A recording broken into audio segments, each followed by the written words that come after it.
Ici Steve Lauzon de lozhockey.com. L'exercice que je vais vous présenter aujourd'hui est un exercice simple qui ne nécessite pas beaucoup de préparation et qui se pratique sur une demi-glace. C'est le contrôle de l'écart au niveau défensif et on a besoin de la participation des défenseurs et des attaquants. La mise en place est la suivante. Alors, on va diviser le groupe en deux, donc une ligne de défenseurs et une ligne d'attaquants, et les attaquants vont avoir les rondelles. C'est le contrôle de l'écart au niveau défensif, donc c'est les défenseurs qui vont avoir la responsabilité de garder un écart convenable avec les attaquants. Alors, il y a beaucoup de mouvements dans l'exercice, donc je vais dessiner l'exercice en deux volets. Je vais commencer par dessiner la responsabilité de l'attaquant.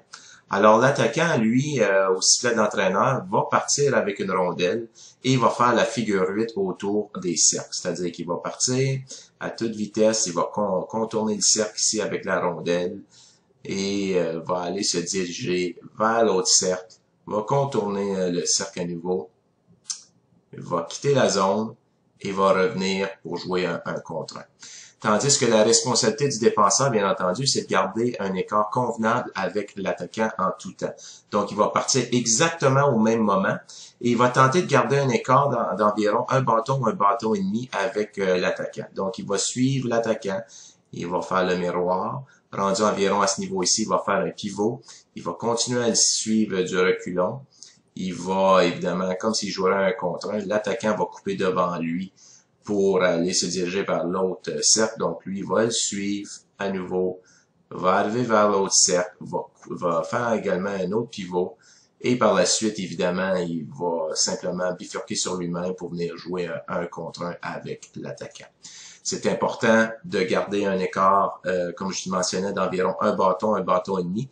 Dans cette lignée ici, on laisse évidemment la voie à l'attaquant de couper devant le défenseur pour qu'il puisse se rediriger à nouveau vers l'autre cercle. Mais c'est la responsabilité du défenseur, dès le moment que l'attaquant a coupé devant lui, de faire un pivot arrière-avant et d'aller à la poursuite de l'attaquant, en gardant toujours environ un bâton et demi de distance avec ce dernier. Il refait un autre pivot ici, il suit l'attaquant, et ça se termine par un contre un avec, on protège le devant du filet, on protège l'enclave et on tente de faire déborder l'attaquant vers le derrière du filet ou vers le côté de la bande. Alors, comme j'ai mentionné, c'est un exercice qui est simple, mais lorsqu'elle est faite avec une belle exécution, ça permet de bien pratiquer le contrôle de l'écart. En fait, c'est un exercice que j'ai trouvé sur le canal YouTube de Hockey Canada. Donc, je vous invite à aller voir la vidéo qui met en pratique cet exercice. D'ailleurs, j'en ai mis un lien dans la description du présent vidéo. Donc, je vous invite à cliquer dessus pour pouvoir aller voir l'exercice en action.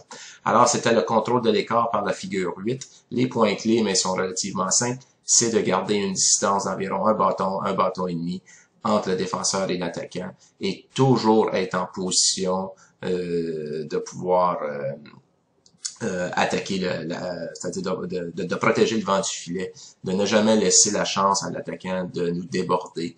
Et c'est en gardant un bon écart avec celui-ci qu'on va empêcher cette option de se produire. Alors, pour plus de trucs, conseils ou vidéos, je vous invite à visiter mon blog à www.lozhockey.com.